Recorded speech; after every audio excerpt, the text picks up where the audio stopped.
What's up everyone, it's TheBrutalBrit here, and today we're looking at the DK Alliance game, the first game of MLG Columbus 2013, and we're going to look at what went right and what went wrong for both teams. We're going to play it at 2 times speed because it was a pretty long game, wasn't ridiculously long, but I kind of just want to get through this pretty quickly because it ended up being a stomp.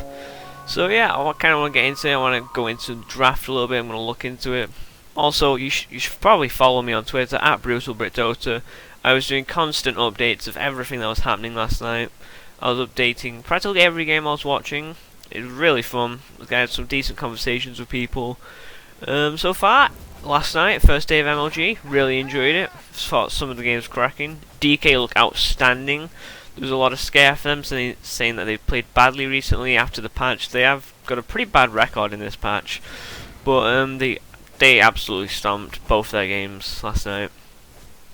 So yeah, let's look at the draft first of all, because I wasn't particularly happy on first glance with DK's draft. I felt like it was the weaker one. I've actually not been a fan of CKIO. I've never really been a fan of it. I thought it was a really good tactic. I just never was a fan of it. But after the first pick Prophet, I believe it was really good. Now, Lam played outstanding this game. He was jungling and just constant roaming on S4 middle, and was doing everything he could. Now we're gonna look into the lanes. It's EGM on the Naga Siren supporting Loader on the Gyro, as you can see last hits wise. And this is the kind of stuff I'm looking at. Right, pause. Go back 20 seconds. Free camera. Go top lane. This was the first thing that really made me think, oh, this is going to happen. Now, they realize Bulldog is on no mana. That's a bug. And now this is really smart. Burning, they're like, okay, got no mana, he can't get out of here. We can burst him down. And that was just great play. That was great communication. They obviously noticed he had no mana, and they realized they could definitely dive him. With the creep wave pushed up, the tower was tanking all the aggro.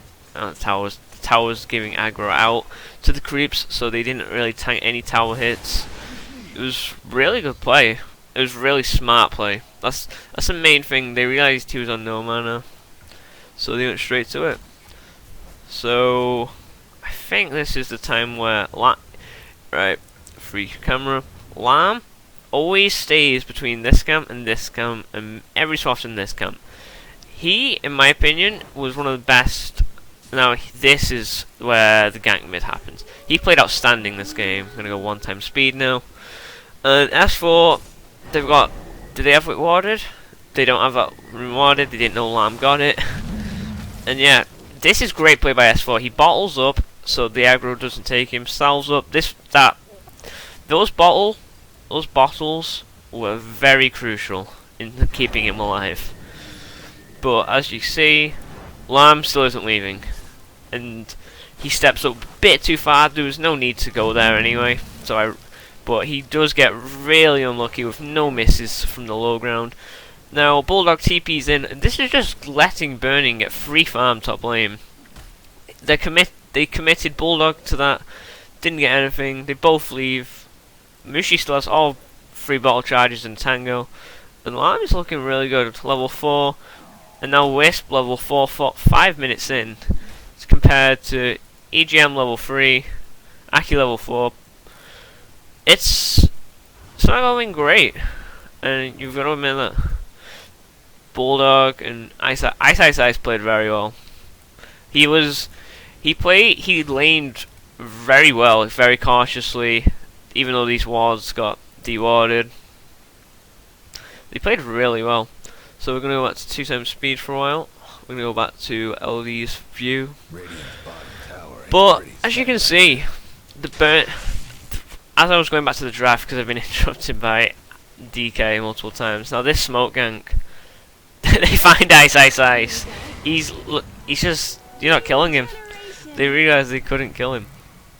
But he gets his soul ring up 6 minutes in. That means a lot of spam's going to happen. Bulldog has abandoned top lane, letting Burning just have free farm ultimately. And Mushi farms so well this game because, sorry, if we go to the last citizen eyes, S4's on 13-4, and he's on 36-28. Mushi is dominating that lane, as he really should be dominating that lane.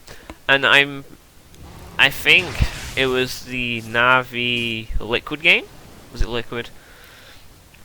I can't remember what game it was, but there was this exact OD Magnus mid. Oh, and Magnus was on 20 last hits pretty early on, and OD was on about 30. So you can see Mushi, one of the best lane controllers in the game today at the minute, especially in the mid lane, where he plays one of the best mids at the minute. Now, this is... I'm not going to slow it down, I'm going to look back in a second. First glance, I thought this was just...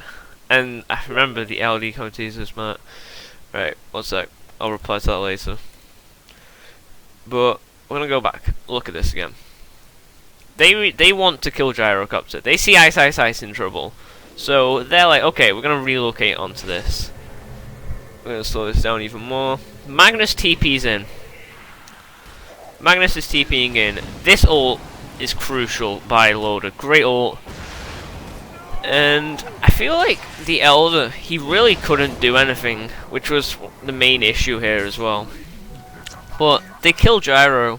Okay, Burning and MMY go down.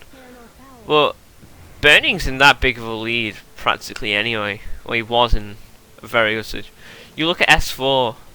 He's over 1,000 away from Blink Dagger. He's gonna have really late Blink of Arcanes compared to Mushi's farm, where he's actually got. Oh, you've got drums on the courier for Burning anyway, so yeah, he's far ahead. But you look at this. He's got his 4-star. He gets his 4-star 9 minutes in. It's just insane how Mushi doesn't leave his lane. He just farms. And when you're OD and your team's doing this well, that's all you have to do.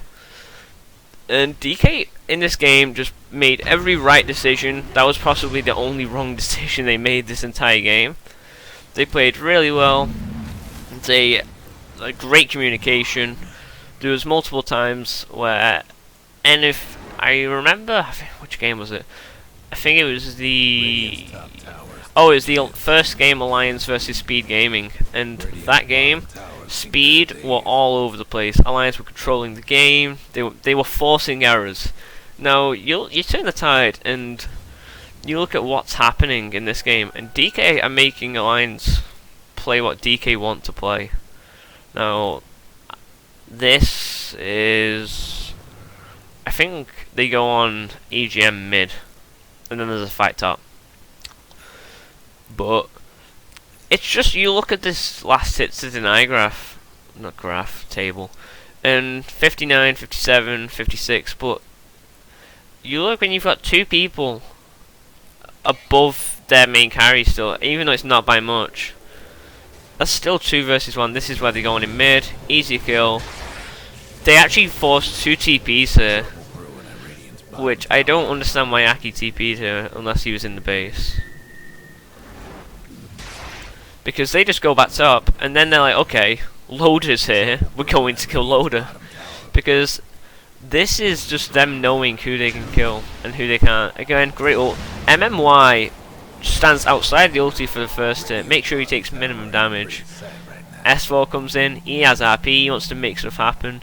Now this is also crucial. Stun, that, no RP. If that RP goes off, this fight changes completely. Burning gets his ult, Lamb with a big ult, EGM getting caught in this, and Bulldog goes down. This is a 4-for-0 trade, because if we go back to this, we look, I'm gonna go with this in slow. If this RP goes off, this fight changed. Great stun lock, Mushi drops the ult, Lamb ults, and everyone melts. Everyone melts. Aki's in the jungle, he's the only one not to die, and this is when Burning were in full control. We're just going to look at the items very quickly while changing the speed. You look, okay, Bulldog, Midas, boots. Not even upgraded boots 12 minutes in. For a player of his caliber, Loader, nowhere near. If we just got, how much gold is he on? He's on 300 gold, and he's not even got anything else. He's 2,900 off, roughly. That's if he had 0 money. He's about 2,400 off. BKB. Well, you look at Burning. He's already got his drums in between it, and Burning is currently. Burning also has the Ogre Club. He's miles ahead of Loader in farm in a minute. It's... Can I not have that up at the same time? Yeah, I can. Right, good. On the courier, Ice finished his magic wand. No, he gets a mech. This is the interesting part as well. He gets a quick mech. Everyone thought Mushi was gonna go mech. He gets a 4-staff 9 minutes in. Another easy kill. These are just pickoffs they're getting. It's DK were playing outstanding. Alliance were making quite a few errors. They weren't playing as well as they could. They were being forced to play the game Alliance don't want to play. And I'm pretty sure I tried to mention the draft a few times. But when you pick Nature's Prophet first, DK picked IOCK. Now that is perfect in my opinion. Because they can either be with the fight, they can TP onto him, they can kill him, and then they go back. It's as simple as that. As you can see, the Crystal Maiden with a Midas almost has as much farm as the Bulldog. Lamb, he played really well. But again, S4, he's got his arcane boots. He's a lot. Wait, this isn't even S4. S4 is a lot off Blink Dagger, and I'm pretty sure he gets his Blink Dagger towards the end of the game. But again, Roshan fight's about to kick off. Gonna close that down. Last hits. It's again, them two are still beating that carry. And it's not looking good for Alliance at this moment. They really need a big fight. MMY, if he gets bashed there, he was so scared. But again, just trying to farm. And if we just slow this down a bit. And we go back. Now we look, close this down. We look, okay, therefore here. That goes away. I'm pretty sure they smoke and they want to loop round like this way. They want to go that way. I can't draw on the map. I don't like this. They smoke in a second. But look at this. DK are forcing issues with these three, knowing these two can go anytime. Now I thought that was this is really good movement by DK. They're making sure they can see all of their heroes. The only person they can't see on the map at the minute is only Bulldog. They're going to be sure that these three are here. So they're just letting Burning farm, knowing at any moment they can just go in to any fight at any time. It's really smart play by DK. DK needed to have these three together almost all the time. And they needed to know where these heroes are. Do they have it? I don't think they have a ward round here. They don't have a ward round here. But look, CK, he's got his BKB up. Loader is still what 1,300? No, 1,500 off. It's not going well. Just look at kills graph so far. Burning 3-1, MMY 4-1, and it's not going well for Alliance. They needed one big fight, and the big fight they kept taking against Speed Gaming, the one that killed Speed Gaming off in the first game, was the Roshan fight. They controlled Roshan extremely well. They did everything they could to make sure they control that Roshan fight. And now you look at Alliance and whether I'm going to speed this up, because it's a while before anything actually happens. I'm going to go to LD camera. I don't like 3 times speed. That's 4 times, isn't it? But again, they're just getting this Roshan fight. And now this is something which makes no sense to me. I'm going to do this because I know what happens. Right. Why are Alliance... They literally just watched it. For no reason, they just watched the fight. This is a great song, but the song goes down. They needed TPs, and EGM gets caught with beautiful play by Ice. He still goes down anyway. And that's just a pick-off. They don't want to keep chasing them all the way down there. S4, it's nowhere near Blink still. He's about 700 off, which he's not going to be able to farm anytime soon. Mushi, Aegis, 4-staff, going Hex. Ice mech. Does anyone on Alliance have a mech yet? They're not going to. They've had no farm. It's... DK have controlled this game so well. They've controlled the farm. And again, just... This is a quick pick off on S4. That is just... outstanding play by Ice Moosh. That's them knowing what to do at what moment.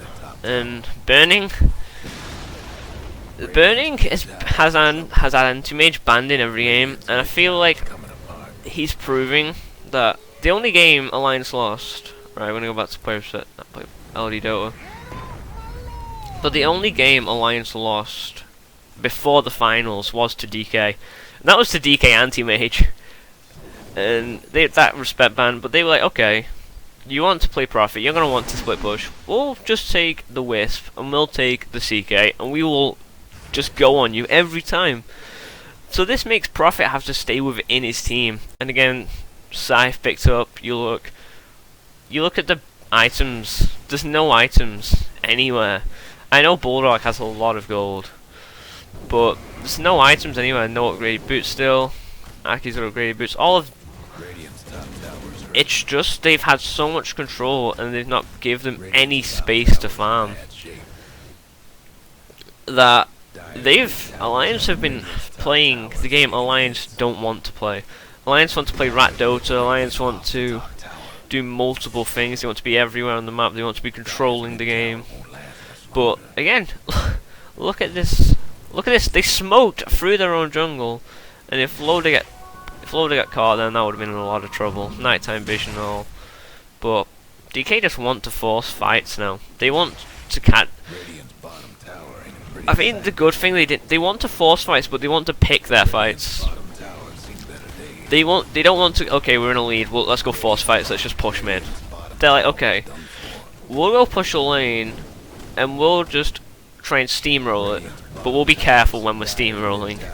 Look at the position on Ice and Lamb, just for any initiation. Oh god, I just missed a lot of stuff happen.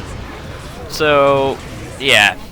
Let's go to 0.5 and let's go back a bit. So, Burning BKB's up. Can't remember why he BKB'd up. Mushi is just destroying Bulldog just by being. Now this is a great RP, but what follow up do they have? Mushi's the guy with the Aegis. MMY is the IO. He's going to die in almost every fight. The ult hits 3 people. Lamb is just ulting. Loader is being hit by Ice, who currently has 92 plus 304. Nesfor gets as his blink. That's it. There's nothing they can do right now. And that was practically game over. I'm going to end it here because for some reason DK just stalled the game for no reason. They get 4 extra kills. And the game ends there. Practically the game ends there. We'll just go 4 times speed. Again, there's no towers anywhere. They're smoking. They're playing this game perfectly. There's nothing else they're going to do. So overall, again, they just force their way in. They get kills. Another RP, and yeah, that just happened. They call GG, and DK did this to Liquid as well. It was a perfect game. It was almost perfect game played by them. They played really well. So there was no flaws, huge flaws that DK found. And they made the best they made the champions of the world play not their game, which is something that you've got to respect. Again, you look at GPMs, that's a lot of deaths as well, you've got to take that into consideration. But last hits, Mushi found, you got the Midas from Crystal Maiden, Midas some Prophet, and that's a Necro free. That's the only item. It's a very expensive item, but that's the same as a sheep, right? Oh, it's even less than a sheep. You look at the farm difference. But yeah, 28-minute game. DK played really well. I kind of wanted to show what really happened. So yeah, thanks for watching, guys. This is TheBrutalBrit out. Follow me on Twitter. See ya, guys. Peace.